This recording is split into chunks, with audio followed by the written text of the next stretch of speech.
నువ్వు 'పూరి జగన్నాథ్' గారి ఫ్యాన్ అని నాకు ఐడియా ఉంది. బట్ 'పూరి జగన్నాథ్' గారి సినిమాల్లో మాక్సిమం నేను అబ్జర్వ్ చేసింది ఎడిటర్ గౌతమ్ రావు గారు. ఆయన కూడా అడాప్ట్ చేసుకున్నావు ఏంటి? ఆ ఎడిట్ కట్ ఏంటి స్వామి? అలా కట్ చేసావు. అసలు అప్పుడే అయిపోయింది ఆ సినిమా అనిపించింది. ఆ క్లోజప్స్ గాని, ఆ ఎడిట్‌లో గాని అండ్ క్లారిటీ, ఆ డబ్బింగ్. సో, ఐ నో మనం డబ్బింగ్ చెప్పించేటప్పుడు కూడా ఎంత కేర్ తీసుకున్నామో తెలుసు. బట్ నువ్వు అది ఎంత చెప్పించినా కూడా, ఎంత సినిమా బాగా తీసినా కూడా, ఆ ఎడిట్ అనేది చాలా ఇంపార్టెంట్. నాకేమనిపించిందంటే, లాగ్ చేసి బోర్ అంటే ఆడియన్స్‌ని బోర్ కొట్టించడం కంటే, సో అది తెచ్చా, కొట్టా అన్నది హ్మ్. ఫా ఫార్ములా ఉంది గదా! హ్మ్. సో, హ్మ్. అలాగా సింపుల్‌గా, నీట్‌గా వాళ్ళకి అర్థమైతే చాలు అని అనిపించింది.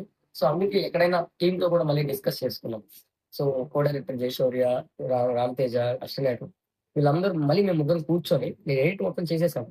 యాక్చువల్లీ ఒకప్పుడు ఇలా చేసేవాడిని గాదు. మళ్ళీ మేమందరం ముగ్గురం కూర్చొని ఫస్ట్ చూసాం. సో, తేజకి ఒక చోట ఇక్కడ కొంచెం లాగ్ అయింది. ఇది కొంచెం లాగ్ అయిందని వాళ్ళు చెప్తూ ఉంటే అప్పటికప్పటికి ట్రిమ్ చేసుకుంటూ వచ్చాం.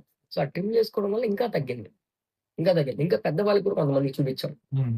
సో, వాళ్ళు చూపిస్తే సో, వాళ్ళు ఇక్కడ ఇది డిస్టర్బెన్స్ ఉంది. ఇక్కడ డిస్టర్బెన్స్ ఉంది. అంటే కొంచెం కొన్ని డిస్టర్బెన్స్ షార్ట్స్ కూడా మేము కట్ చేయడం జరిగింది.